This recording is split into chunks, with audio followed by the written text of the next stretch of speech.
So I should start by introducing myself, and I'm hoping the people online can both hear me and perhaps even can see me. Oh, there's the camera up there. So if people could keep the camera in mind and remember there are people online, use the microphone, that would be most helpful. And Dan, I presume if there are questions from our online audience, I presume we're going to try and capture them.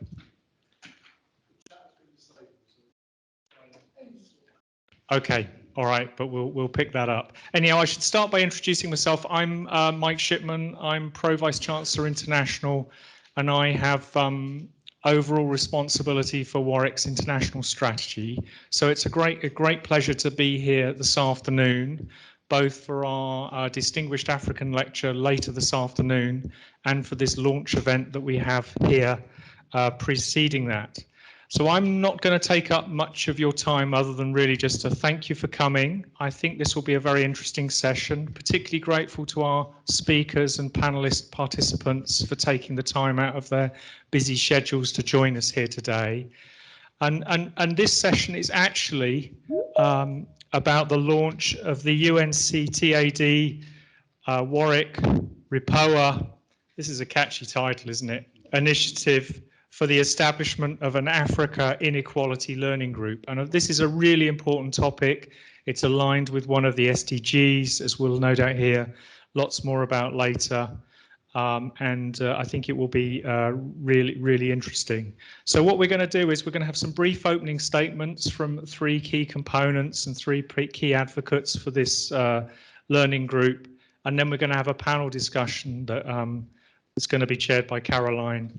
And there'll be opportunity to ask questions and to quiz the panel and explore these things in a bit more detail. But first off, we're going to invite each of the key participating organisations, if you like, to say a few words from their perspective about the objectives and scope of the initiative. So first off, from the United Nations, we have Patrick Asakwi, who is going to, if he can get out, is going to say a few opening remarks about why his organisation is very keen to participate in this learning group. So over to you, Patrick.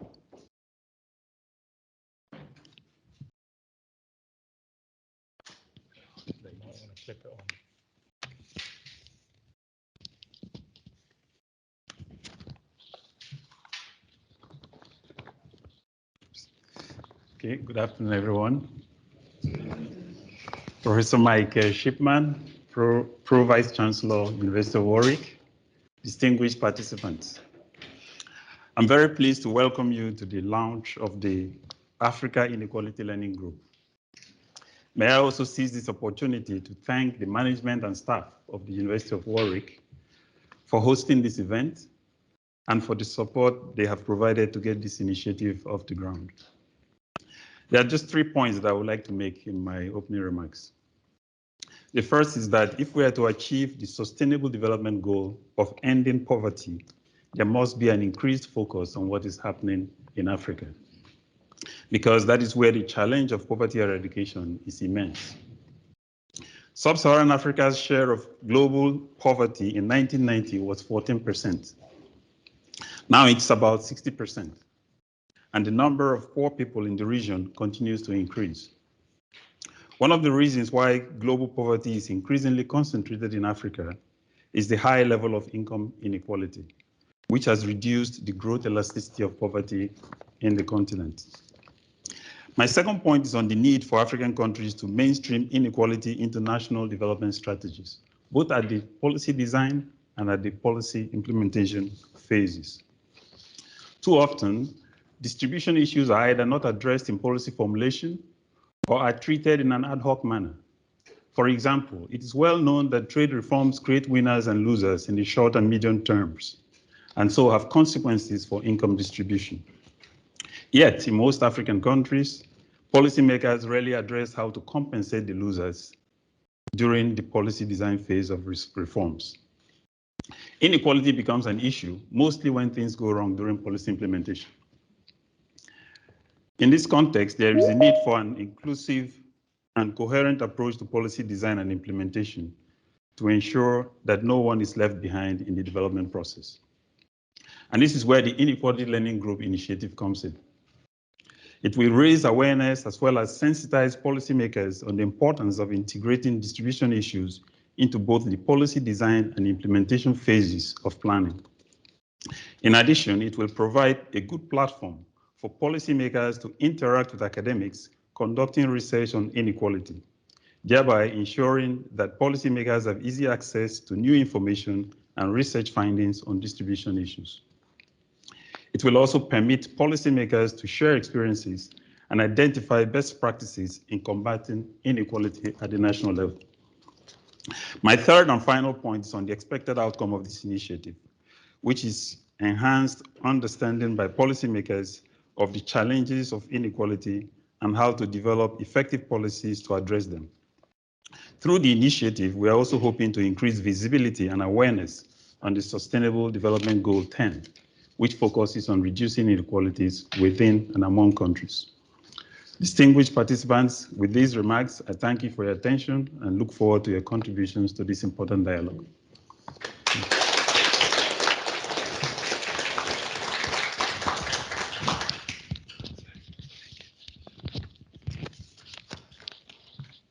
Thank you very much, Patrick.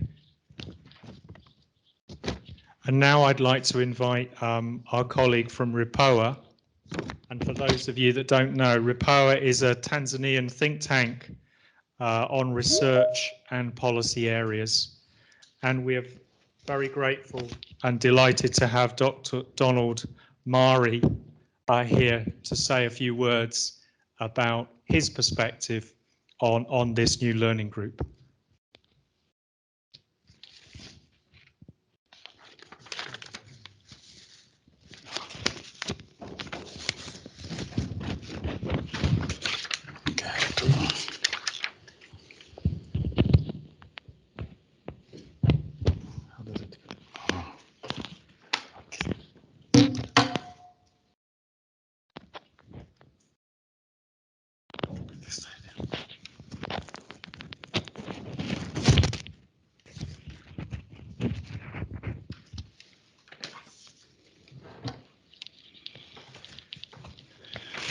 Thank you very much, Professor Shipman. Good afternoon, everyone. I'd like to start by thanking also Professor Lisk and Dr. Osakwe for the good collaboration in getting this process starting. And of course, I'd like to thank the University of Warwick and all of you distinguished guests for being here this afternoon. Let me begin by quoting the Secretary General of the United Nations in his report to the Economic and Social Council of the United Nations regarding the SDGs, halfway to 2030. I quote, "The Sustainable Development Goals are disappearing in the rear view mirror, and with them, the hope and rights of current and future generations. A fundamental shift is needed in commitment, solidarity, financing, and action to put the world on a better path, and it is needed now," end of quote.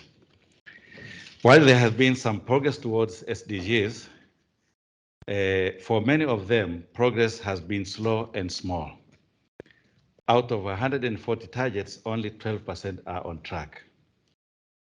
While the report projects that 575 million people will still be living in poverty by 2030, and only 1/3 of countries will be able to have poverty. Half of the global poor lives in Africa, and the first sign of significant inequality between the world regions.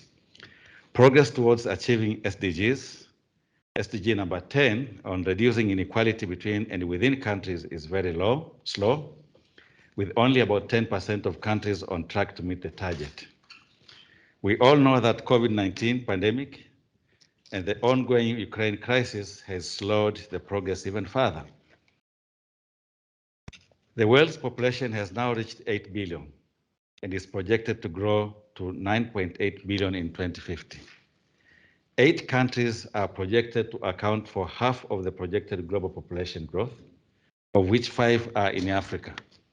And to mention them, Tanzania, Democratic Republic of Congo, Egypt, Ethiopia, and Nigeria.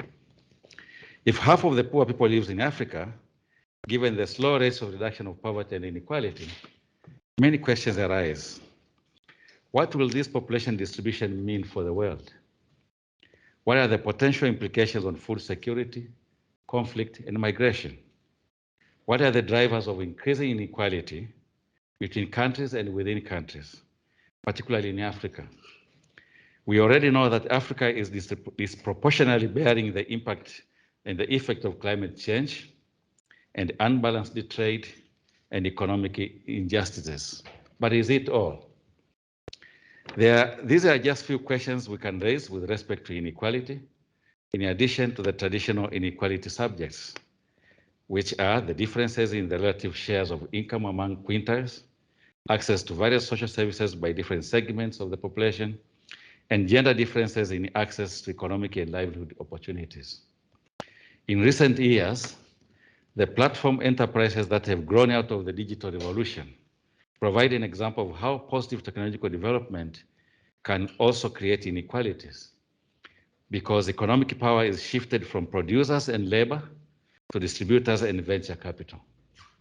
Can these diverse outcomes be maintained without harming economic growth and prosperity? So in an attempt to find answers to these questions and to identify common pathways out and lasting solutions are very compelling reasons to establish African Inequality Learning Group. Please join us and support this initiative for the common good of the world we cherish. Thank you very much.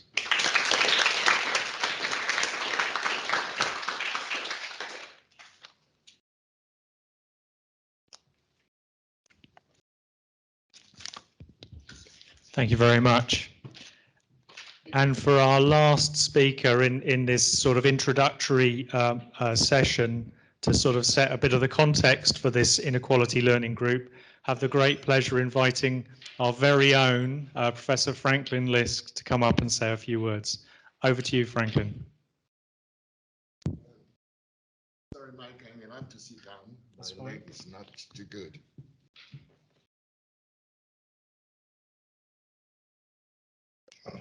So you can either flip it on or just hold it. Where? Oh, just where do we click it in? Just put it here.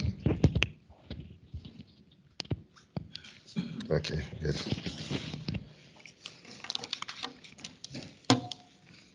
Okay. Good afternoon, everyone, and thank you, Mike.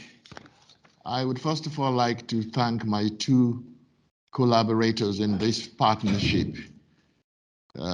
Patrick from UNCTAD in Geneva and Donald from REPOA in Tanzania, a think tank. I think it's significant because we are an academic institution and we are now collaborating with a UN policy institution and with an independent think tank from a developing country. So I think that's the value of this partnership.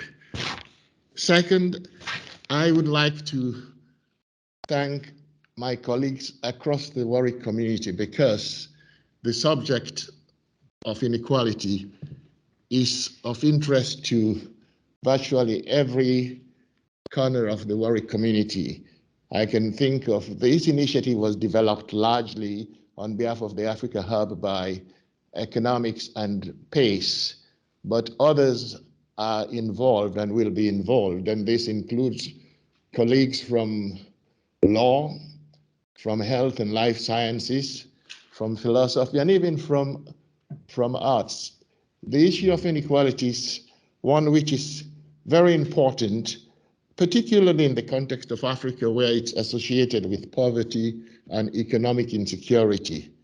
So even though you have inequality globally, the situation in Africa is particularly serious because the effects of inequality impact on the everyday life and living standard of societies, and this is now increasingly understood. But what is more challenging and difficult to understand from a policy perspective is to understand what are the causes of inequality. Why is it growing so rapidly? And why is it difficult to reduce inequality significantly? The answer to these questions, which go beyond the social impact of the phenomenon, call for an understanding of the importance of economic and political governance concerns and the need for an injection of morality in public policy. The establishment today of an African inequality learning group seeks to deliberately provide a platform for policymakers and academics to discuss inequality, its causes and consequences, and what can be done about it. The platform will be a forum for exchange of experiences and sharing of knowledge about the nature and impact of inequality, with a view to drawing lessons for development policies and the achievement of the Sustainable Development Goals. The initiative that we are launching today will make use of data on access to basic needs and essential services, and also of evidence about changes in the political and economic landscape, such as those relating to the lack of opportunity in terms of the profound effects on inequality. In terms of a broad policy prescription, if we want to consider action to reduce and eliminate inequality, if ever this can be achieved, this can be summed up as the need for society to do what it is necessary to make sure that everyone has access to basic needs, the basic needs of food, shelter, clean water, health, education, and perhaps more importantly, an equal opportunity for everyone to succeed. These general comments preface my specific remarks about the situation in Africa. The magnitude of inequality and the lack of opportunity across Africa cannot be denied. The evidence is there for all to see, and we find statistics at global, regional, and national level that supports this view that inequality is increasing and it's a serious problem in Africa. While income and wealth inequality has risen in many countries globally in recent decades, the problem is more serious in Africa because, as the two previous speakers said, poverty is widespread, and there is the related concern of economic insecurity. What we have in Africa, unfortunately, is increasingly unequal societies, and these tend to weaken trust in public institutions and undermine democratic governance. And in some cases, they have led to social tensions and political polarization. Inequality levels in sub-Saharan Africa is believed to be the highest in the world. When this information was passed on to me by Patrick, I thought probably it's an exaggeration, but I did find time to check the statistics. And Africa is one of the most unequal societies globally. This situation itself calls for reflection. The fact that inequality in sub-Saharan Africa is believed to be the highest means that we have to look at these causes or the sources of inequality, and I'll briefly, without going into much explanation, distinguish wealth inequality from income inequality. And what we tend to have in Africa is a situation where wealth inequality between countries are typically higher than income inequality. And because of the higher wealth inequality, this contributes to future income inequality through capital accumulation by a very small privileged elite and through inheritance. We can see this in the case of some of the small, very rich, oil-rich economies in Africa, where probably a fraction of 1% of the population have access to and enjoy well over 80% of the nation's wealth. So you have to use Paul Collier's phrase, the bottom billion is there without any support, particularly in instances where we do not have social security systems. The purpose of this learning group is not what we academics tend to do, that is to argue or quibble about quantifying the incidence and level of inequality, or on how to assess and value spending on and benefits supplied by different remedial actions. Nor do we wish to spend much time talking about how we measure the gap between the concentration of wealth at the top of the very rich, often less than 1% of the population, and the deprivation of basic needs of the billions at the bottom of the pyramid. I believe that the initiative we are launching today is not going to spend, or I would even say waste time with issues of definitions, concepts and methods or tools of measurement of inequality as it affects African countries and peoples. Nor will it dwell on the mundane issues such as eroding the role of the market system or failure of the political system. It will, however, in its own line of action, focus on lessons from experience that underline the debilitating role of large-scale and endemic corruption, which tends to fuel inequality in African societies. That has to be understood if we want to come up with proposals and policies to address inequality. I know that those of you who are economists amongst us would say that there has been a case for supporting inequality in the initial stage of development, the Kuznets curve, which says that at the initial stage of development, you need to have some inequality to enable the economy to take off. And after it has reached the crucial stage where things are moving in the right direction, inequality will decline. But this has not been the experience of Africa, unfortunately. And therefore, I would not lend any credence to this this issue of applying the Kuznets curve to the African situation. Nor might I even support the issue of the trickle-down effect, that if you allow some inequality and if some people make a lot of money in a typical extended family system, some of this money, whether legally or corruptly acquired, will trickle down. I don't think it is having any significant impact on reducing inequality, so I will not support this sort of options. I believe that if we focus, as we intend to do in the learning group, on sharing actual experiences and the effects of these experiences on human and physical development, and we identify best practices in addressing inequality under different circumstances, and we understand our public policy response to the dynamics of measures to reduce inequality, and then, and perhaps more critically, we strengthen advocacy on why inequality cannot and should not be tolerated under any circumstances. And we highlight the social, political, and economic consequences of increasing inequality. I like to end by saying that the initiative that we are launching is based on hope that the establishment of an African learning group on inequality would provide a platform for understanding why inequality is bad for development and for grasping every chance and means through key deliverables. For example, I have talked to Patrick about the possibility of making use of conferences, ministerial conferences organized by the Economic Commission for Africa or the African Union or the African Development Bank, so that we can have side events and hopefully sensitize or develop an interest in the subject among key policymakers.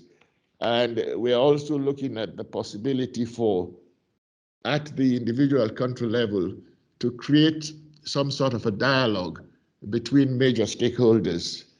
And if we do this, I believe that in the wider context, reference has been made to the fact that the Sustainable Development Goal number 10 is focused on reducing inequalities within and between countries. We believe that if the initiative as we envisage it works out and attracts the type of interest that we wish it would, then we would be working towards more equitable societies in Africa, a more equitable power balance in all spheres of decision making and policy influence, including the gender balance. And this would constitute, in my view, a recipe for Africa's rapid and just socioeconomic transformation. And therefore, I believe that tackling inequality, which we aim to do through this initiative, must be at the top of the development agenda of academic institutions like ours, of United Nations institutions, of African countries. Thank you very much.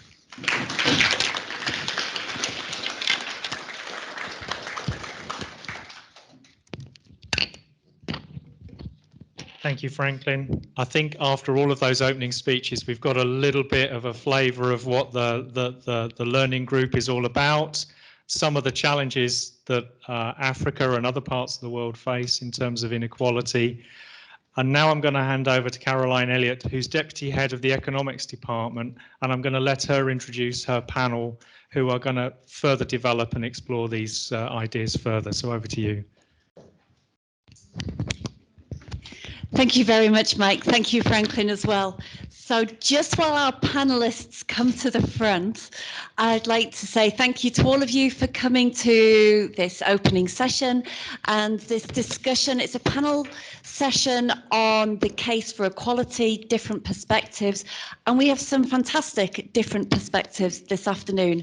Our panelists either are at Warwick or have previously been at Warwick, and they have different but complementary areas of expertise which encompass ethics, finance, political economy, health and global politics. So it's going to be an interesting session.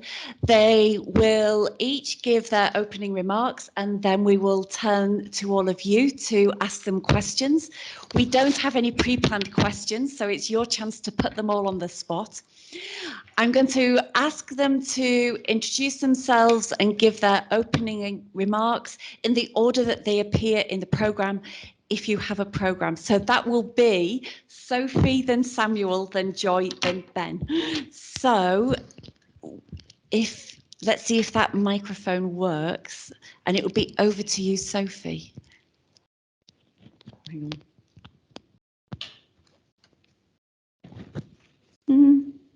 Can you hear me first? Yes, we can. Oh, okay, well.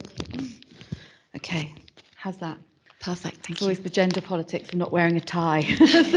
Okay, thanks so much, everyone. My name's Sophie Harman. I'm a professor of international politics at Queen Mary, University of London, and I'm an ex-Warwick employee. So Warwick was the home of my first ever job. Frank was my first boss, which I always like to start these conversations with. So it's a real pleasure to be back here today. At a special side event of the UN General Assembly in September last year, African heads of states and heads of delegations launched their call for a new public health order. This new public health order had been percolating since 2021 at the International Conference of Public Health in Africa, but of course was a kind of reaction to what had happened between 2020 and 2021 with the COVID-19 pandemic and its real gross inequalities that were experienced across the African continent. Most notably, African countries struggling to secure basic medical countermeasures such as testing kits, PPE, and of course, as we know, access to vaccines, with many African countries being at the back of the queue when it came to getting the vaccine.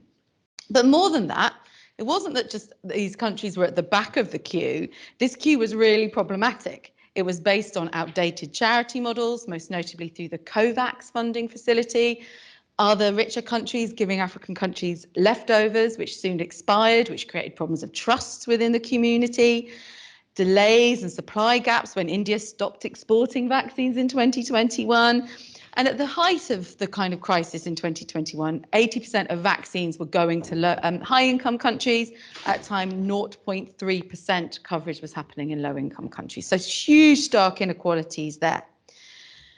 Also, then when African states responded to this and said this is grossly unfair and unequal, you saw a kind of drawn out process within the World Trade Organization trying to use the TRIPS flexibilities that have been deliberately set up after HIV and AIDS to give some flexibility of access to medicine and patents. But again, this was drawn out and bogged down, and again, the back of the queue incidents happened again. And then there was a pandemic fund launched by the World Bank that said countries, low-income countries, middle-income countries can borrow from the pandemic fund to strengthen their resilience to global health security, so particularly targeting African countries. But African countries weren't actually allowed to apply for the money directly. They had to go through a third-party intermediary, be it the Global Fund, the World Health Organization, or I think the African Development Bank, even though the preferred partner was Africa's Centre for Disease Control, Africa's CDC. So if you think about this, we've got back of the queue, delayed in the trade policy, even with funds told that you had to go through a third party. And to top it off, so my expertise is on global health politics, hence I'm just going on this global health tip, is everything I've learned about global health politics is from the continent of Africa. It's from learning about countries' responses to HIV and AIDS. It's about learning what happened in the 2 Ebola crises and from experts on the continent. When you came to see the experts that were involved in the COVID-19 response, all those lessons learned were completely ignored. Okay, this was particularly in North America and Europe. All that expertise you could take from Africa was completely sidelined. So this is a maddening situation, and it's an infantilizing situation. And therefore, you can see why you have this new call for action of a new public health order. But it's more than that. It's not just COVID-19. These issues have been percolating for decades. The African continent has the highest incidence of public health emergencies annually. It's still the center of the other major pandemic in the world, the HIV and AIDS pandemic. It has to respond to the new threats that all countries in the world do, such as antimicrobial resistance and the growth of non-communicable diseases. And underpinning all of this is consistent problems with the global health system. The idea that institutions in global health don't necessarily respond to or listen to the needs of African people and African states. Compounding that, the brain drain of African health workers. So if you're in the UK, I'm sure you saw in the news last week that there are more Ghanaian nurses working in the British NHS than there is in Ghana. These have been problems that have been around for a very long time, and COVID-19 really brought this to the world's attention. Well, not the world's attention, because lots of the world already knew it, but basically saying you can't ignore this any longer. So what is the new public health order about? So the new public health order is going to attempt to address some of these issues by strengthening African institutions, strengthening the public health workforce, expanding local manufacturing, particularly of vaccines, which has become my slight obsession over the recent year, and increasing domestic investment and resources for health, and improving partnerships with donors. So this is a part of a wider growth towards regionalism in global health that we're seeing across Africa and is leading to many changes. Thinking about this initiative, it is of course really welcome. Okay, so African leaders, donors have been crying out for leadership and greater regionalism with these kind of initiatives for decades. And here it is. Here is a program that is being led by Africans with funding that's hopefully coming from the continent. It comes off the back of this significant growth in regional health initiatives and a wider shift towards greater self-reliance and regionalism, and acknowledgement that something has to change. So of course, this is why everyone's quite excited about it. This is why it's seen as quite welcome. But just a few challenges before I pass on to my colleagues. Firstly, we have to ask ourselves, when tackling this massive inequality issue of health, what is new here? This new public health order isn't as new as it seems. It's still incredibly reliant on donors. The whole package is about making sure the donors can keep investing. In terms of local vaccine manufacturing, this depends on Gavi, so that's the Vaccines Alliance buying those vaccines because it's the biggest market actor. That again is relying on that kind of charity model. And global health has a long history of this. After every health emergency or crisis, they create new institutions, new actors. This is just now happening at the regional level. The second issue is what gets missed. So lots of financing towards the health sector in Africa has aligned to the Millennium Development Goals and the Sustainable Development Goals. But this has increased the kind of vertical health financing around specific issues. So HIV and AIDS, and malaria, for example, or maternal mortality. But that creates these kind of silos, which means you don't have investment in health systems. And as everyone knows, if you don't invest in health systems, you're not investing in healthcare. So traditionally what's happened is people have used that kind of funding to these issues such as HIV and AIDS or kind of after Ebola health security to take that money to fund health systems. So is that what's going to happen now? You have all this money towards vaccines and somehow you have to accrue that money to the wider health sector. It also distorts the focus away from issues where progress has been made, so notably maternal health care across the continent. And fundamentally, this is not about health inequality, this initiative. It's about global health security. And so security is always going to be about those high profile risks like COVID-19 rather than everyday threats, which is strong health systems. And finally, Africa CDC, which is behind this whole initiative, is not without its politics. And I think there's also a tendency that African countries are acting as a concerted whole, and that's no different to how the EU doesn't act as a whole in these kind of ways. We have to question who is going to benefit from this new public health order. Is it just South Africa, Rwanda, Nigeria, or is this going to be benefits from across the continent? And who is at risk? The feminist in me, and a feminist who's worked at Warwick that has a long history of international political economy research, if you set up these vaccine hubs, that's going to have a massive impact on the communities in which those vaccines are set up, those hubs are set up. What kind of distorting influences is that going to have on the local economy and local healthcare as well? Also, there's problems in changing leadership. So the new public health order was partly the brainchild of the very charismatic John Nkengasong, who has gone on to run PEPFAR, the President's Emergency Plan for AIDS Relief, the big US bilateral project in the country. He was a huge driving force between Africa and CDC. The new director of African CDC, Jean Kaseya, has come to power amid some controversy, should we say, about his appointment process, and that is hugely bringing into question how this is going to be implemented in the future. So we always get carried away with these new initiatives, but actually it's not without its politics in the way. So to sum up, can the new public health order end health inequality in Africa? It looks very exciting, it is full of promises. And I think there's a strong case to kind of end this history of inequality. And the combination of COVID-19, the growth of regional health bodies, some key leaders getting behind it. So there is this impetus for change and a new vision. But for these challenges to be overcome, the new public health order really has to be new. It has to break from the old order of global health governance and not repeat the mistakes of the past global health governance and set a genuinely new direction in tackling health inequality. Thank you.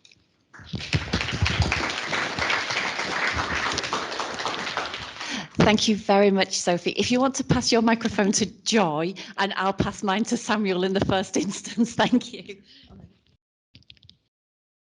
Right. Thank you, Caroline. So I'm going to start off by so I'm Samuel, Assistant Professor Teaching, Warwick Economics. And I'm basically going to start off by characterizing the structure and nature of income and wealth inequality around the continent. Because what is mostly seen is that we consider inequality at the African level and forget that across the continent there are differences in the level. So basically, in terms of income inequality, it's just the difference between wage income or labor income of people, and wealth inequality is simply the differences in the assets or the capital income that people might have. So over the continent, you would see differences.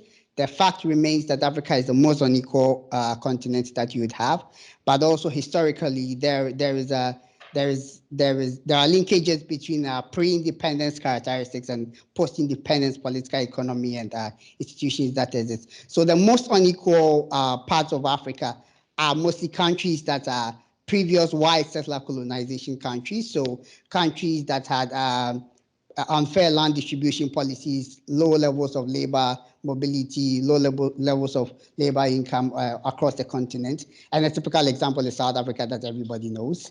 And you find a similar example like Namibia, where white-owned lands are obvious. And the attempt to control this in terms of income inequality has been to provide, let's say, old age distribution, so giving money to people of old age. Those have been basically the attempt, and that is how income inequality has been dealt with. But so in terms of statistics, for instance, income inequality is 65% in South Africa, but wealth inequality in itself, so the share of the top 10% South Africans' wealth is 85%, and the share of the bottom 50% is negative 2.5%. So wealth inequality in itself is a huge thing in South Africa. And that is what has not been dealt with. Now, compared to a place like Zimbabwe, which has a similar characteristics like South Africa, white settler colonization, it has a relatively lower level of inequality simply because it attempted redistribution of lands over the period. So to an extent has dealt with it better than South Africa. So between the two, and if you compare that to the northern part of Africa, which has a different characterization, they have relatively lower levels of inequality, and it's simply because they had independence early, and they joined what we call the Arab Socialism League. So they had state-controlled socialist societies like the Abdul Nasser of Egypt, and over the period, similar countries. So you'd find that those countries have relatively lower levels of inequality. But you compare, let's say, Algeria, Egypt to a place like Morocco, which has high levels of inequality simply because it had a monarchy.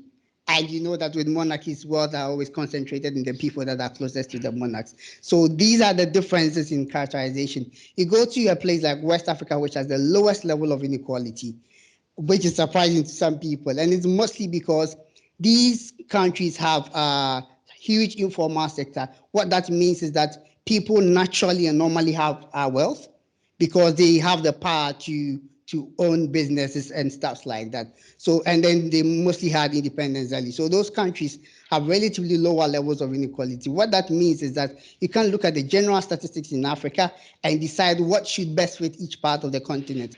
Because you look at the examples in East Africa and then middle parts of Africa, and it's completely different on that level. Now, the other side of it is why it's become important. And I find the African story. So there's a statement that I found puzzling. It says that Africa is too poor to be unequal because you're looking at differences in incomes and differences in wealth. So if there are lots of poor people on the continent by definition, then why should there be differences in income amongst them? But what you would normally find is that it's in the perception of how unequal a continent is. So for most places to deal with inequality, so we should understand and appreciate that it is unequal. And if you have a society that believes that it is okay for some to be blessed more than others, then inequality does not become an issue to deal with to start with. So the society itself must appreciate. And the fact that there are intergenerational implications, not just inequality being intergenerational, but the solutions to inequality are intergenerational in themselves. So for instance, if you provide education, poverty and inequality are in themselves at the individual level, much as they are measured at the household level. The implications are always at the individual level, and the differences are always at the individual level. So if you provide initiatives that deal with individual levels of inequality, you solve intergenerational implications of it. And the other side is definitely, we know that there are poverty implications of it too. Now, to the solutions that have gone on over the continent, and as an economist, and I've seen papers that try failed experiments over the period. And what they have is targeted transfer. So I'm giving you money and I'm giving it to you because I want to see if you get more vaccination. I want to see if your kids will go to, conditional on the fact that your kids attend school regularly, so there's no absenteeism. And that is, and there are successful field experiments to show that when you have such targeted or conditional grants, it seems to work. But it is problematic in itself to implement because this is a continent that struggles with raising its own revenues. So you can't have that level of redistribution that may exist in Europe. So that is a problem in itself. The other side is defining who is poor with a high level of informal sector. It is really erroneous to say that those in the informal sector are poorer than those in the formal sector. Because for anyone who has a lived experience of the continent, they are well aware that those in the informal sector make more than those in the formal sector. Then the other side of it is, where do we raise the revenues to target? And it's easier to raise revenues by targeting those that you can easily spot how much they earn, so the regular income earners. But the problem with that is that with a huge informal sector, you're already going to tax the overburdened because they are the fewer part of the society. So that becomes almost an impossible avenue. So targeting becomes almost impossible for most countries. Some have also suggested that, well, you can provide subsidies for basic goods that everybody enjoys, including fuel subsidies. And Nigeria is going through fuel subsidy issues at the moment. People are arguing against taking off fuel subsidies. And the idea is simply because, well, the rich can buy more fuel. But what about this argument that as long as the poor can get access to it, doesn't matter how much the rich may use, because someone may need public transport and the public transport operator may need fuel to operate the public transport. So as long as it is cheaper for them to afford, you could still redistribute by providing subsidies on that level. What has been successful for some countries, apart from redistribution, is what we call the public goods provision. So you take an example like Ghana that has free secondary education at the moment, but there are also challenges in that case. So if you are funding, I've already talked about the funding challenges. And let's say the latest figure in 2021 shows that they spent the equivalent of 400 million pounds a year to educate 1.3 million Ghanaians, young Ghanaians to senior high school. And what that meant was that for any junior high school student that's already examined to senior high school, almost 600,000 of them in that year, 97.1% of them got access to secondary schools simply because there was funding provided by the government. And that it solves the intergenerational form of inequality. But the challenge would then be funding. At the moment, Ghana is under IMF. And the interesting discussion going on is whether or not to keep free SHS for everyone, whether or not to make it targeting when we come even to issues of measuring who deserves to get it. So let those who can afford pay for it. But how do you define who can afford? So it becomes easier having public goods kind of targeting to solve inequality. But what I believe is an interesting aspect of inequality, a solution to inequality at the moment that we may not be paying attention to, is the growing level of online businesses, especially in the case of income.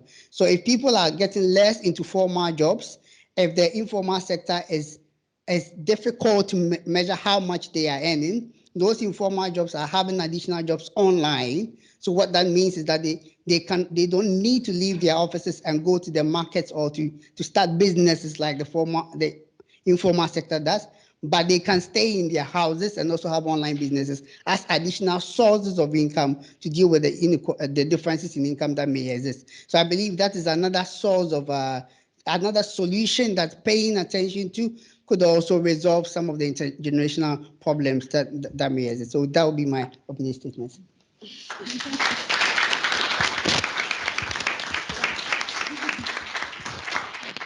Thank you very much, Samuel. Joy, over to you. Thank you.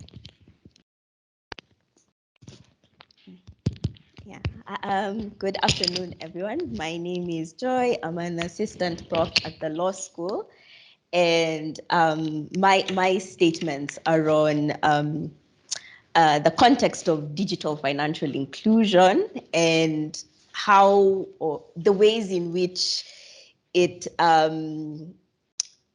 kind of highlights inequalities, right? So I've been researching on digital finance for a little over 13 years. And at the start of my research, there was a new innovation called mobile money in Kenya by way of M-Pesa. I'm sure you've heard of it. And it was this invention, I don't know whether to call it an invention or an innovation, of digitalization of finance that was kind of promoted as this tool that was going to leapfrog us into the future and alleviate poverty, right? So part of my statements are about the narratives around inequality and how we perceive poverty and what tools are available and kind of how the politics around these success narratives. And a classic example is M-Pesa, right? So many states across Africa have tried to replicate the success of M-Pesa because of its promise to alleviate poverty. And you'll see that digital finance or digital financial inclusion has been a central policy focus in alleviating poverty.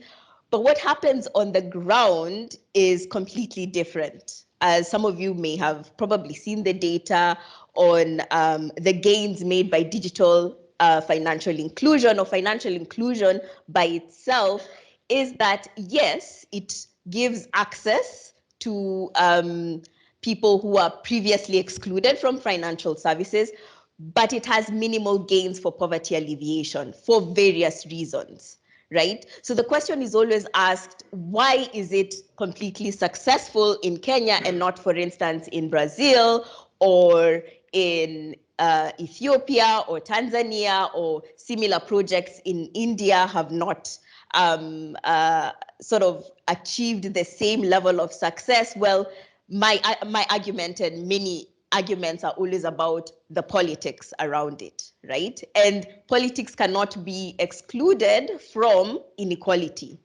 particularly when we're talking about poverty alleviation. And I think he mentioned the fact that income inequality and intergenerational wealth, well, digital finance has actually exacerbated all the intergenerational income inequality, because we have certain peculiarities in the way we regard or we relate to money and finance in African states. Now in Kenya, we have what we call the African tax, where whoever moves to the city or makes it in life or goes to university will have to remit funds back home, what we call home, to our parents to help with other siblings and other sort of financial obligations, right? So digital finance has highlighted that, because previously you would have to remit it physically, but now it's instantaneous, right? So the burden is on those who earn the said income, right? So there are other underlying sort of structural gaps that need to be addressed, such as the gender inequality brought on by digital finance, where women are expected to provide for families. And it's almost always women, through their either informal or formal work or irregular or precarious work that they do. Another aspect of digital finance is that there's this narrative that if you're using any digital financial product, then you can entrepreneur your way out of your poverty. Now, this is a narrative that's also been co-opted by campaign promises.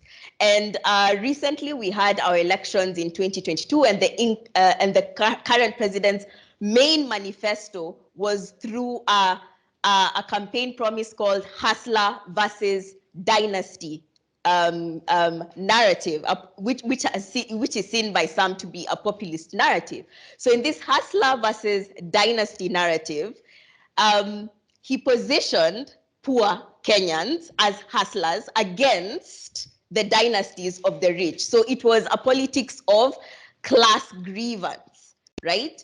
And the promises he made to the hustlers, who are mostly youth in Kenya, was that he would provide a special fund that would help them get micro loans, right? So it's purely a microfinance fund. Now, this microfinance fund is or has been refashioned and being called the Financial Inclusion Fund, right? So it's kind of a rebrand of microfinance in the early 80s and 90s, kind of reproducing the same processes that exploited people into now government policy. And part of this, or rather the selling point of this hustler fund, is that they would use digital tools, right? So the main intermediary is a private company that would disburse these loans, right? So you can already see that a private sector is providing government funds, and that already breaks down trust within the people, right? But as it was sold as an entrepreneurship fund, a microcredit fund, it gained traction, right? So my statement is about how digital finance, though has the potential to do good, has been co-opted by separate agendas and is entrenching further inequalities. Yeah.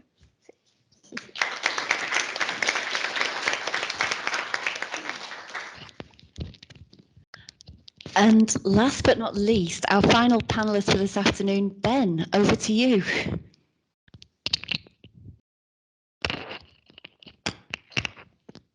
Okay, is that going? Yeah, okay. I'm Ben Ferguson. I'm a professor in the philosophy department and the director of the PPE program here at Warwick, which to people in health sometimes means something different, but it's philosophy, politics, and economics, if that's the kind of PPE we're talking about. Both are important, I think. So I'm going to talk a little bit about what philosophers think about equality. Sometimes if you ask a philosopher to talk about ethics or moral values, you can get a long-winded response that isn't so tied to practical issues in society. I'll give you a little bit of a long-winded response up front, but I'm going to tie it in at the end to some practical issues as well. So a big debate within philosophy around equality is equality of what? So a prominent topic is this question, what is it that we think we should equalize when we say that we care about equality? And at the risk of oversimplifying responses to this question, I think we can say that they fall into two broad categories. So one group argues that particular outcomes should be equalized, that is equality of income or wealth, or more broadly and abstractly, equality of well-being is important. But another group argues that what matters is persons' opportunities to realize equality. So they claim that what matters morally is whether Bob has the chance to earn as much as Alice, not whether or not he actually takes up this opportunity. The equality of opportunity folks are concerned about personal responsibility, about how we should respond to situations in which inequalities are or are not someone's fault. On the other hand, outcome egalitarians think that getting bogged down in these details can lead to victim blaming and overcomplicates our responses to equality. I think that, again, broadly speaking, outcomes should be one of many goals of public policy, outcome equality, that is. We should strive to create societies of equals. And in certain micro-level interactions where we have more information or where gathering more information might be appropriate, we might want to apply the opportunity notion of equality. This leads me to a second debate. Do we value equality intrinsically, that is for its own sake, or instrumentally because it provides other goods that we value? If we value equality only intrinsically, then we should not be opposed to leveling down those who are better off. For example, in a society where some persons suffer from blindness, if we can't provide sight to everyone, then an intrinsic value of equality means we should not be opposed to blinding those who are sighted so that there are no inequalities in vision. But because this seems perverse, many philosophers argue that we value equality instrumentally because of the other kinds of goods that it brings.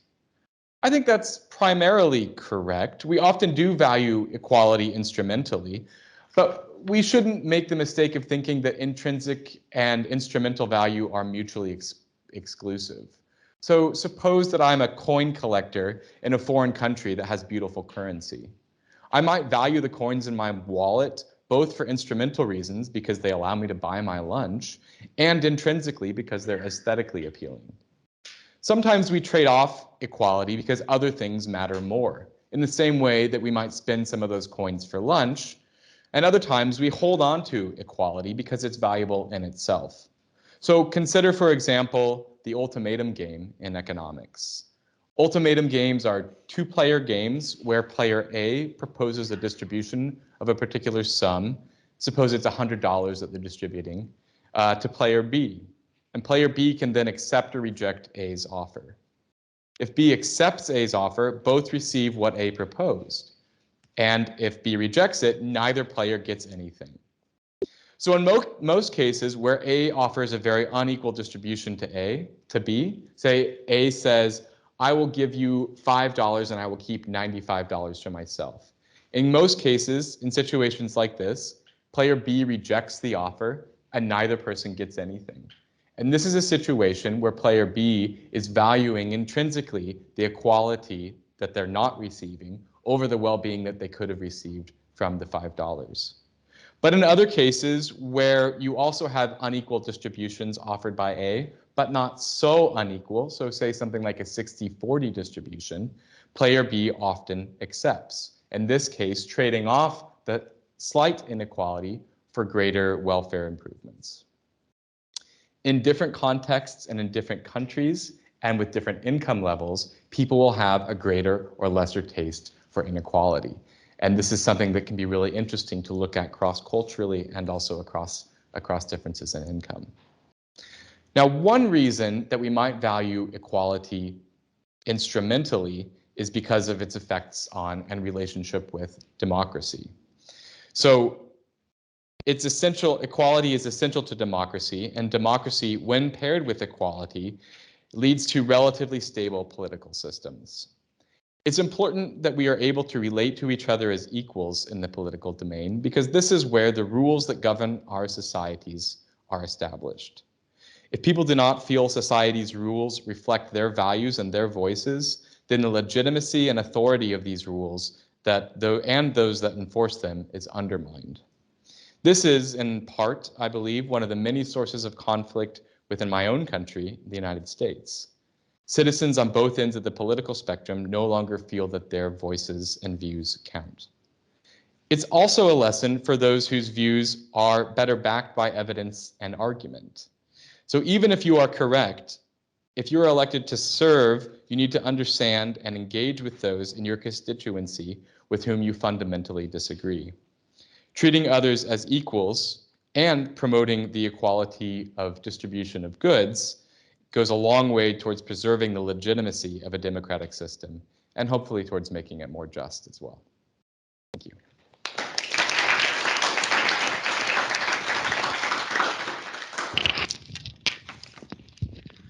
Wow, thank you very much, all four of you. So within about half an hour, we've heard about how important equality is and inequality, and we've touched upon various dimensions of that, whether it's in terms of democracy, whether it's in terms of political factors, whether it's in terms of educational factors, economic, finance, digital literacy, and health aspects. We've touched on a huge range of issues, and so now it's over to all of you to ask what questions you have for our panelists on this broad range of issues that we've spoken about in the last few minutes. So this is where I get to be the roving reporter with a microphone. So any questions?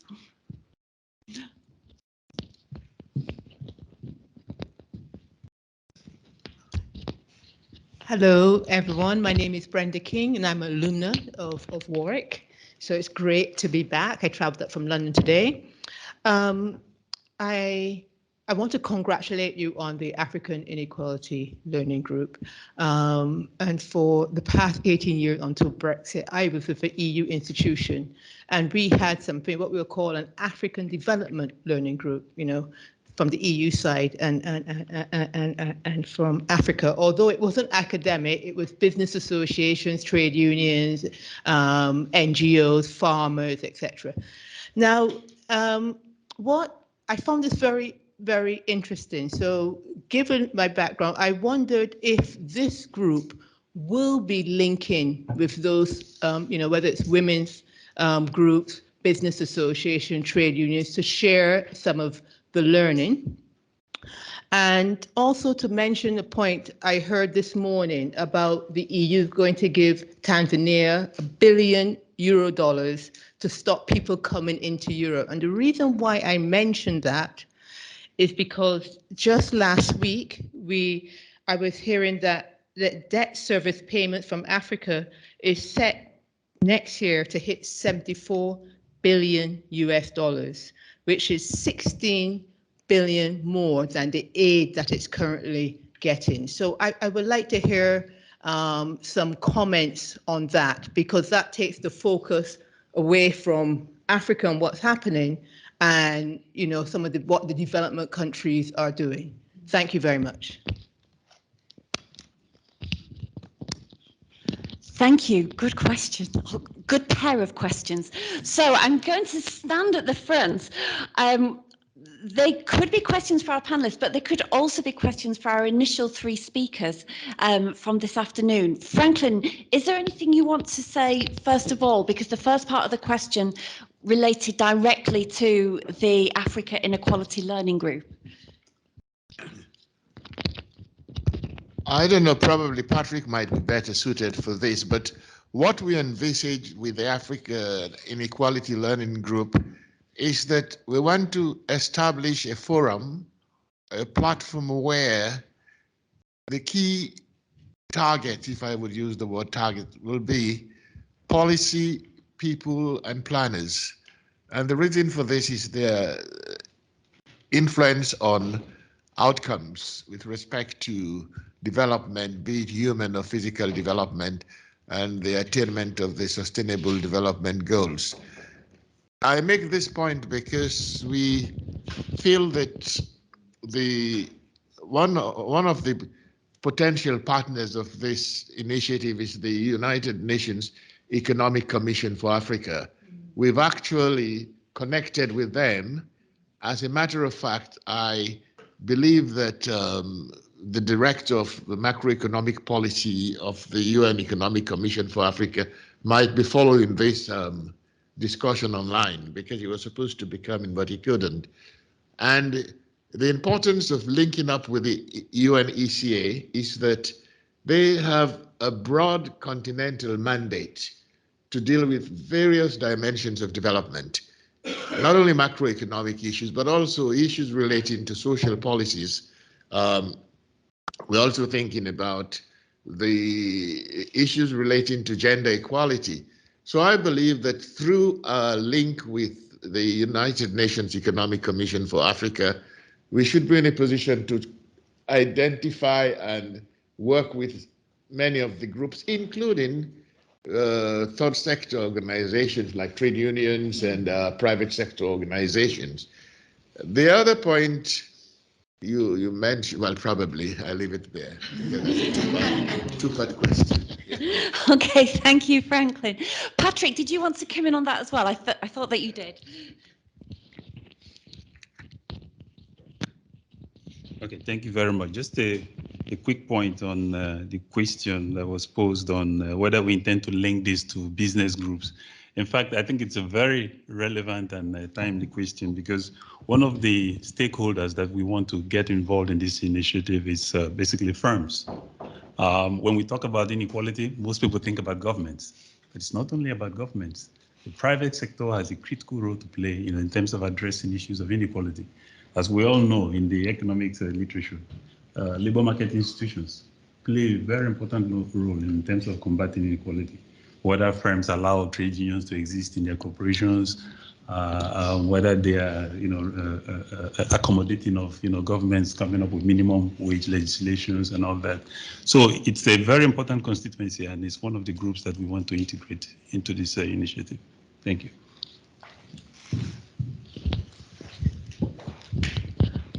Thank you. I'm going to come over here first, and then we've got a hand raised over there, and we had a hand raised there initially, so you look like you desperately wanted to come in there. So shall I come to you first, and then I'll come to this gentleman whose hand's been raised for a while, and then I'll come to you, okay?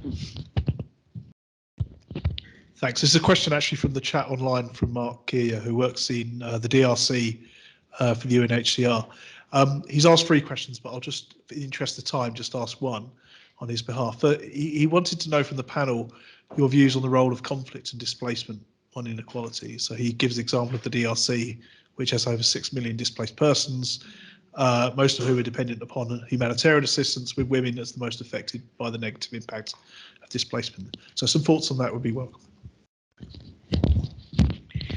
Thank you very much. Have we got any of our panelists who'd like to volunteer a response on that? Okay, Sophie. Yeah. Thank you. So I had a couple of responses, also in response to Brenda's question as well. I also think it's really important to know what is the appropriate partnership, particularly as British institutions. So, for example, with this whole initiative for vaccine manufacturing, the UK government is fascinated by this, and they want to know, which winners are we backing, who should be investing, what can we get out of it? And personally, I'm not interested in that. I'd be much more interested in partnerships with African delegations who are going into these negotiations, who don't have the teams that are the same size as the US government or the EU, because often they have reams, as you know, working from the EU, reams of documentation to read. They don't have the teams to read it because of the sheer size of it, and to work out how in health diplomacy, how my research and people I work with can support the sort of work that they're doing in that way. And similarly, when is it appropriate to align with feminist activists or trade unions? I think it depends on the type of work, because working in a British context, the British government is not always acting in the interests of African states in the same way I might want to. And then the other problem, I think the debt question, I think the answer is in your question, and aid is how we rethink aid, whether we need aid, what aid does, and versus debt relief, and how it's a smokescreen for that. And I think we're all very aware of that, but then these debates always fall off. Joy and I were having a chat about this, about how these trends that you see from the 90s come back and that everyone forgets about that. Why are we still saying that aid is working? That we're all in this, that we have to say aid is working when often it's not working. And then the question from the DRC on conflict and displacement inequality, obviously it has a huge impact, but I think my concern, particularly in the DRC, when we saw what happened around sexual exploitation and abuse by people linked to the World Health Organization, the worst case in the history of the UN that happened in the DRC, this exceptionalism of the international community when in these countries exacerbating inequalities, which is something we don't talk about enough. Even with this scandal, it's been kind of put under the carpet a lot. So it's actually, we need to make sure inequalities aren't exacerbated, not only by the conflict or the health crisis or emergency, but those people who are tasked to actually address these concerns with really vulnerable people. And that to me is a real issue. Thank you very much. Okay, I'm conscious of time as well, so I'll come over to you next.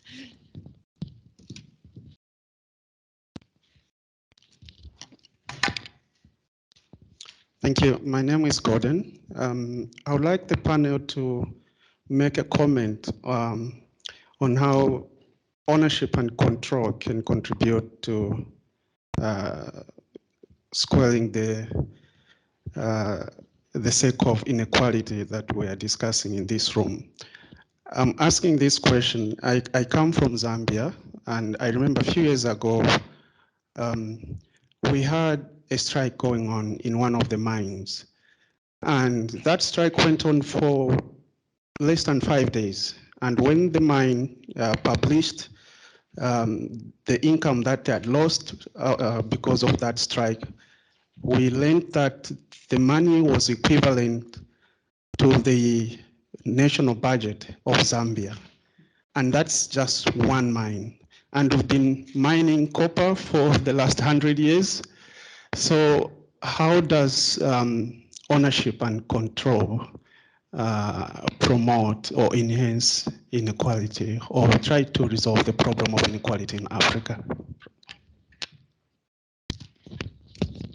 Thank you very much, Ben. I have something small. Ben might have something more to say than I do. And this isn't maybe what you're looking for, Golden, but one way in which ownership can be complicated or complicate inequality has to do with inheritance. So you're not thinking necessarily, I think, about inheritance in your question, but let me give you that kind of an answer.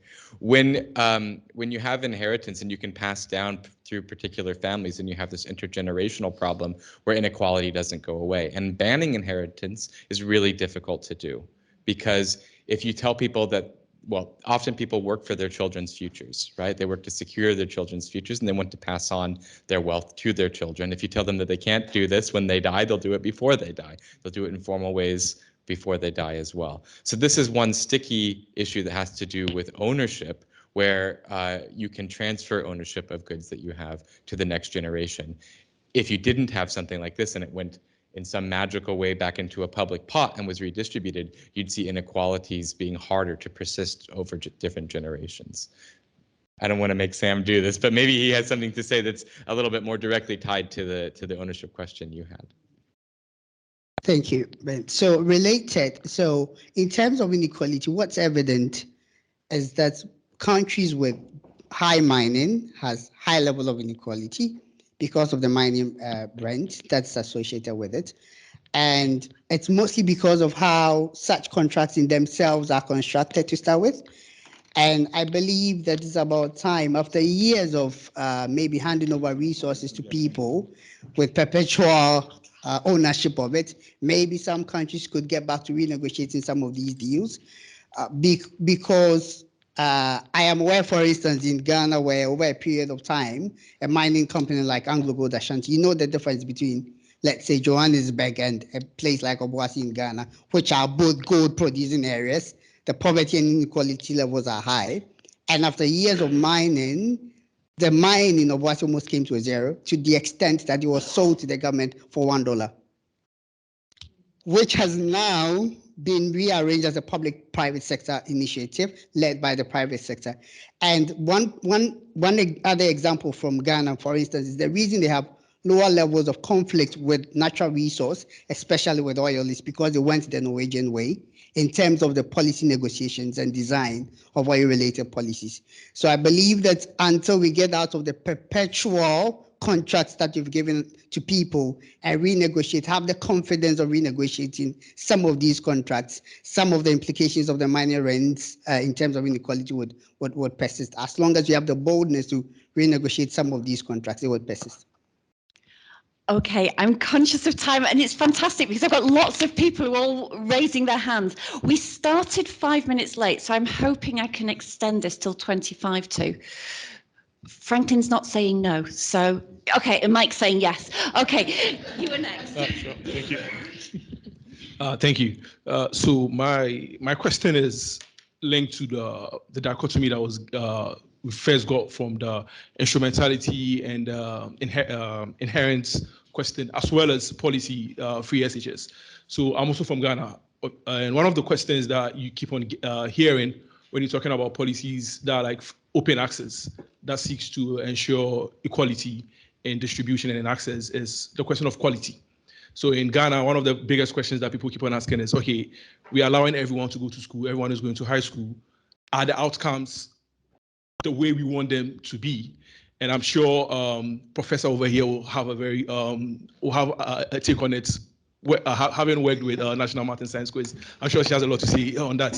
So my question is, how then, as policymakers, what should be the trade-off for policymakers, and where do you strike the balance? Do you, at some point in time, say, okay, everyone should go through it?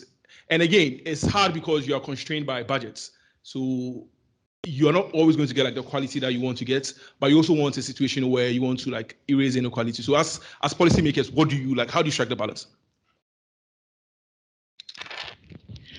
Thank you, Ben. I'll be brief here, but I think that this is exactly the kind of trade-off that you're looking at between outcome equality or opportunity for equality, right? So it can be very difficult to pinpoint who it is who should be getting subsidized to go to school in that particular example. And so the cost of putting together a kind of opportunity for equality kind of public policy can sometimes be higher than just giving out free education to everybody, because that can be an easier way of implementing the policy.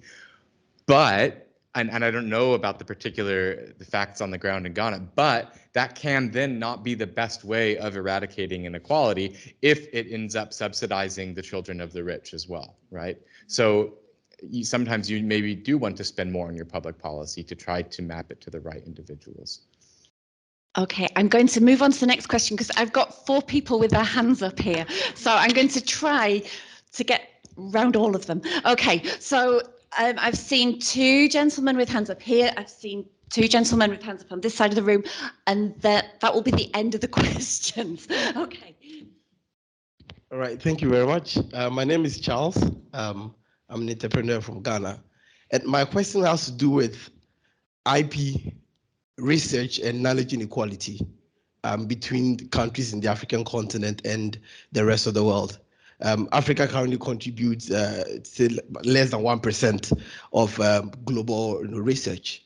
And the thing is that research and knowledge and know-how, I believe, creates wealth, which leads to more inequality. And so if a lot of the research is being done outside of Africa, and also particularly seeing that countries in Africa might not have the resources to acquire, all the wonderful machines and set up all the spaces required for this research, then inequality perhaps might continue. So I want to hear comments on that. Thank you. Thank you. Joy, can I turn to you? Can I put you on the spot for this? Because No, okay. No, but just a brief comment on a previous question. Okay. I think, well, what we tend to argue as lawyers is that there should be a politics of redistribution from the start. I mean, you just have to have it. And I don't know whether it's through taxation or it's through other economic models, but there just has to be a politics of redistribution to begin with. Yeah. And, yes. and so then, Sophie, can I ask you to address the issue of IP, because it's so it comes up so often in health issues. Oh, I mean, Joy just turned to me and went research director. So yeah, as director of research in my school. I think what's really interesting is what's happening now, particularly in UK higher education, is that you cannot get away with doing a research project on Africa without some involvement with an African institution, African scholars. The problem is how that still is extractive and how that is still then going back to the continent, how those investments are happening. So I think it's really important how we think about this in terms of research funding and also research partnerships, and that they are truly equitable and all parties benefit in that way, instead of just come and do your PhD here at Warwick and that's it, which I'm not saying that's amazing, but you know, what happens next is at the end point. IP is huge, and I think this is the big problem that I'm interested in with the vaccine manufacturing, is who is going to own the intellectual property of this? Is it states in partnership with private corporations? Where are those private corporations based? Because that is going to have an extractive problem that comes back to your point of ownership and control, which is fundamental.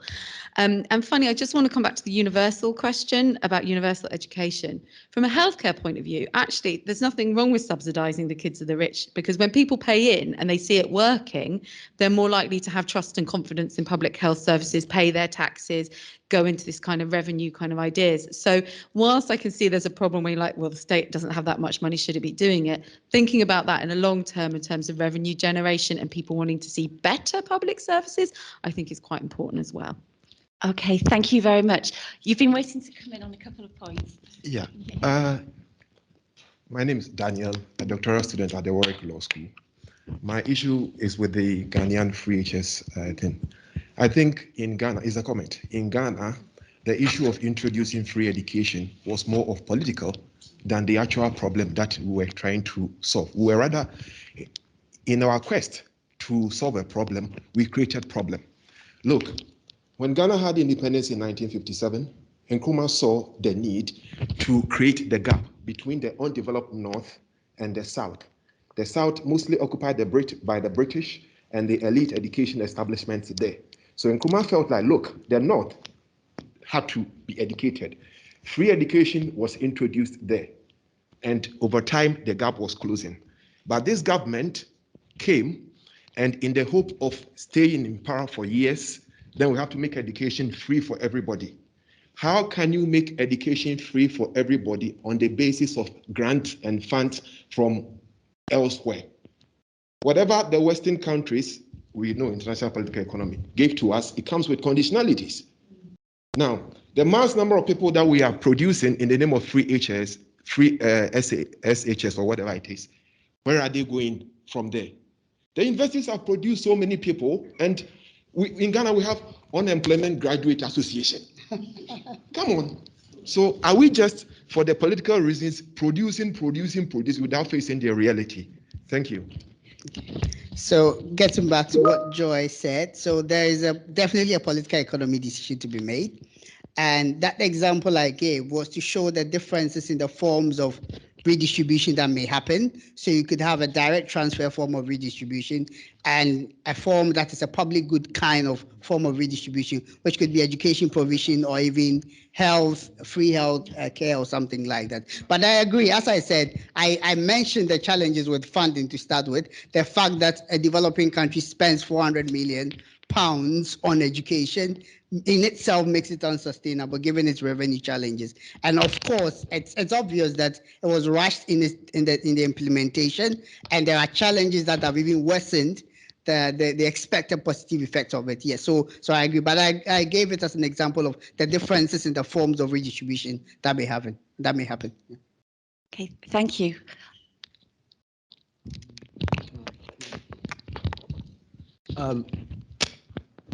Yeah, so hi everyone. My name is Akion Wali. I'm an assistant professor in international relations and security. And I really enjoyed much of your discussions, but there was this element of politics there that I didn't say. So I was just wondering, where's the politics? The economics was there, the philosophy was there, and everything. Because I think there's a lot going on that I've tried to conceptualize as this intellectual abracadabra, right? The more you look, the less you see. That's the way we conceptualize in Nigeria. Because when we look at the history, right? If we pay attention to history, I'm happy that Sam mentioned history there. We see that we're not just talking about equality of outcomes and opportunities. There's also the aspect of equality of being, right? And if we go back in history, for example, if we engage with ideas from Immanuel Kant, from John Locke, for example, in the two treatises or in the Fundamental Constitution of Carolina, it was unequivocal when it was saying that not only that blacks were excluded from the three inalienable rights. So these are inalienable, you cannot take them away. Life, liberty, and property, private property, but that they could be owned as property. So we're not just talking about people having equality of outcomes and or equality of opportunities. We're saying they are not even in that calculation of equality, that they are naturally unequal. This is not just something that Locke was saying. Locke was not just somebody in a basement and being crazy and being locked away. This was the general knowledge. Immanuel Kant engaged with that, with the concept of personhood and sub-personhood. And Africa, within that kind of context and history, emerged into global politics. So it's not just about Africa being Africa, it's Africa within European imagination. And that's how politics and economics has emerged. So basically what I'm saying is when you talk about equality and inequality today, how far or what role does race play in this? Because we're talking about international institutions. We know they are very Eurocentric. We know that somebody that is just schooled goes there and lectures countries and societies that they've never been to based on particular indices that have never been tested, which is really some that have very high thresholds of danger because of things that cannot be undone. For example, when you talk about vaccine and stuff like that, and they only have this power based on the skin color and the history of them being positioned as higher relative to particular other people. So for me, I just think that politics is just something that was quite missing from the panel, but otherwise I enjoyed every other aspect of the presentation. Thank you. Given that all the panelists were smiling and nodding, I think they agree as well. So I'm going to take that as a very valid comment rather than a question, and also because I'm mindful of time, and I'm going to go to the final person who had his hand up. Right, thanks. I'm Kevin Ibe. I have a couple of comments to make, not necessarily a question. And I think the last speaker also very kindly teed me up a little bit. I use the elephant analogy, which is to say, frankly, when you have a very complex hydra-headed problem, it's appropriate and entirely appropriate that people approach it from different dimensions. And I think that's what I've seen, we've looked at it from different perspectives and very interesting, in fact, excellent ideas already discussed. But I want to follow up on what our colleague has said. Okay, before saying that, I think the title we have here about launch of African Inequality Learning Group, I kind of have been looking at it a bit critically, and I'm wondering is that really what this group is about? Because are we really interested in inequality within African societies and African countries? Or are we looking at inequality, Africa being unequal relative to the rest of the world? And it seems to me that the latter is what the challenge is, the fact that Africa is being caught adrift, is lagging. And for maybe some of the reasons that our colleague has just enunciated, the continent needs to probably be, I don't want to use the word supported or assisted, but given the platform to probably catch up a little bit. So that's where maybe the point about resource transfer, there's a discussion going on about reparations. I use the word resource transfer, and it's not necessarily a novel idea, because as we speak, some countries, well, Germany, I think, is still paying reparations to Israel, right? And there is a discussion.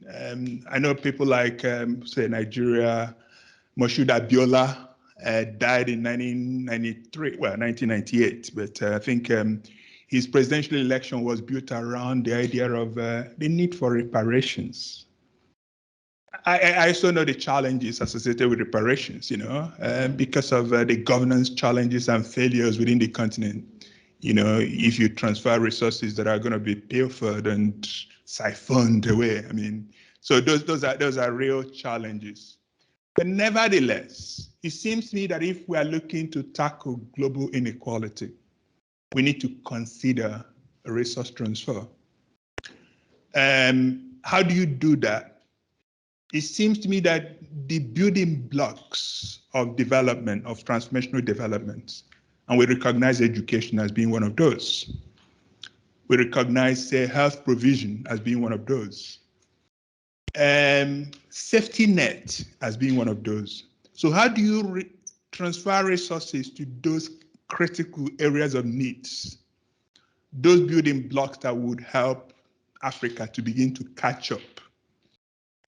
And it seems to me that this is, this learning group, in addition to probably having another look at the title, and I probably hold myself also, well, very, very partly responsible, because both Franklin and Patrick very kindly drew my attention to both the title and the group several months ago. So I probably should have made this point a bit earlier.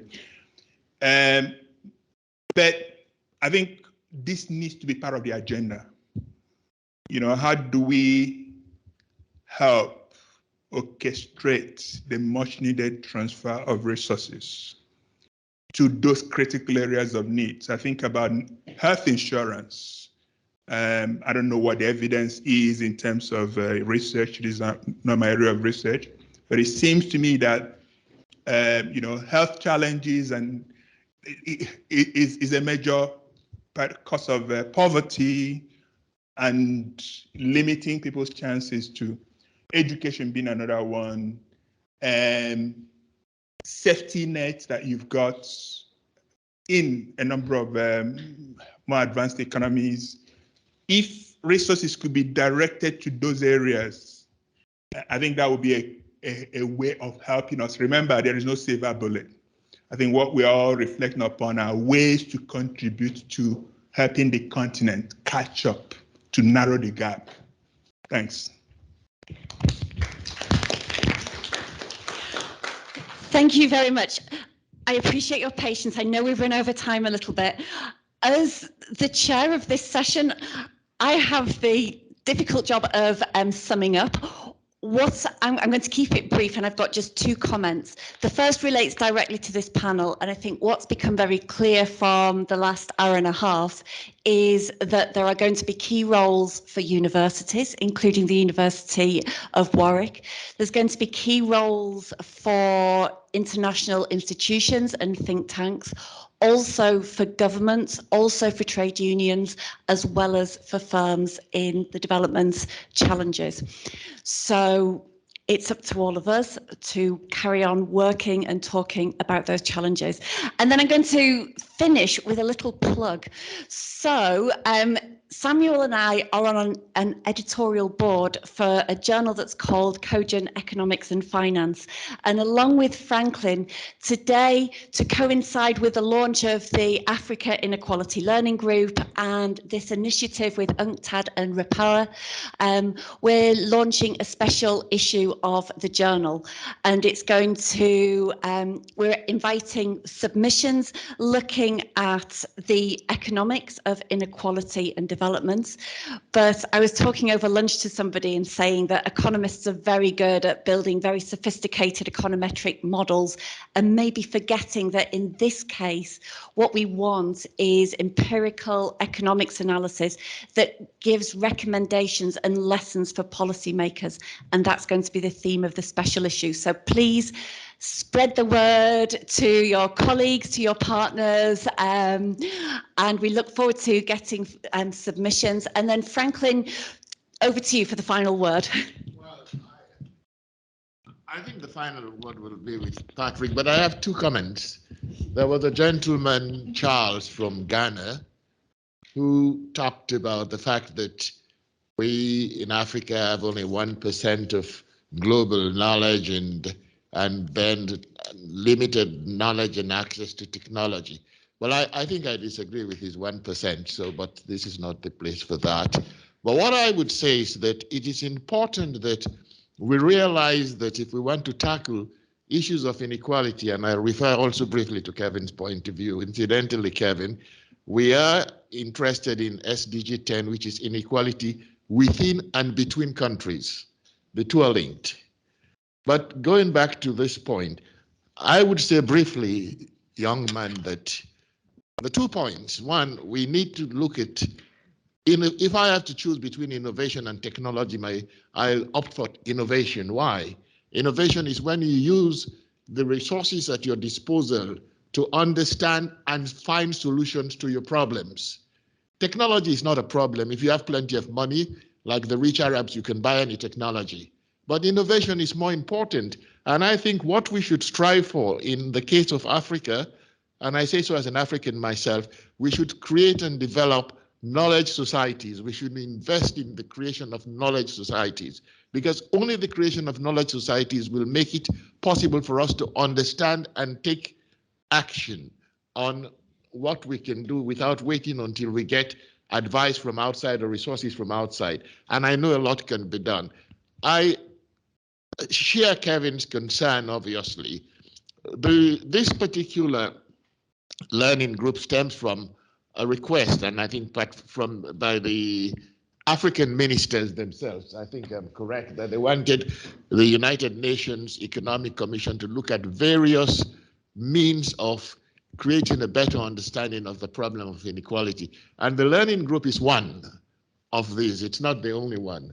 So that, and within the context of the learning group, there will be scope for understanding the situation of inequality between countries and the situation of the disadvantaged situation of African economies in terms of action over policy decisions, as well as access to vital resources. So I just wanted to make that point before I give the mic to, I think on the program it says the next step by Patrick. Patrick, I'm going to be really sorry. Can you make it really quick? Okay, thank you very much. First of all, let me begin by saying that this has been a very insightful and productive session. A lot of really interesting messages came out of it, but I just want to highlight two. I think the first, which is really important, is a point that Daniel Roderick and also Joseph Stiglitz have been making over the past few years, and that is that inequality is not inevitable. It arises from choices, policy choices made by governments, and so it's something we can deal with. We have the tools to deal with inequality. So that's one. That's the good news. Second point I want to make is that just from the discussions we've had here over the past hour, it's clear that it has multiple dimensions. So it's not something we look at purely as an economic issue. Political representation is important. I think we talked a lot about politics here. Political representation is important in terms of getting people, to making sure that policymakers address issues of importance to various groups in society. So political representation, but you also have issues of cultural norms that make it very difficult for people from certain groups to effectively participate in the development process. If you want to address issues of inequality, you have to deal with these sorts of issues. So it's not just an economic issue. So I think those are the two key points I really want us to take home, in addition to all the other points that have been made. Now, in terms of the next steps, the first thing we're trying to do is we're trying to get African policymakers fully engaged in this initiative. And we've had consultations with the Africa Capacity Building Foundation. We've had consultations with the UN Economic Commission for Africa at the highest level, and the management, they've all indicated that this is something that they want to be associated with as co-organizers. Now we are looking into the possibility of having another set of meetings with them to sort of agree on the final scope and the modalities for operationalizing the initiative. So that's the first thing. The second thing we're doing is we're also trying to identify research topics, areas where we could work together, between Warwick and some other institutions that we're partnering with, so that we can bring to light some of the key areas, that we consider to be critical to resolving or combating issues of inequality. And then finally is the most important, which is the resource mobilization. We're looking into possibilities of mobilizing resources in order to finance some of the activities that we hope to undertake under the initiative. So let me stop here, and sorry I took too much time. No, thank you. I think I can offer a whole bunch of very willing to help researchers in the room this afternoon. So thank you to all of you. Thank you to our panelists. Thank you to our speakers from the start of the session. Thank you to all of you for your great comments and questions. It's refreshments time. Thank you very much.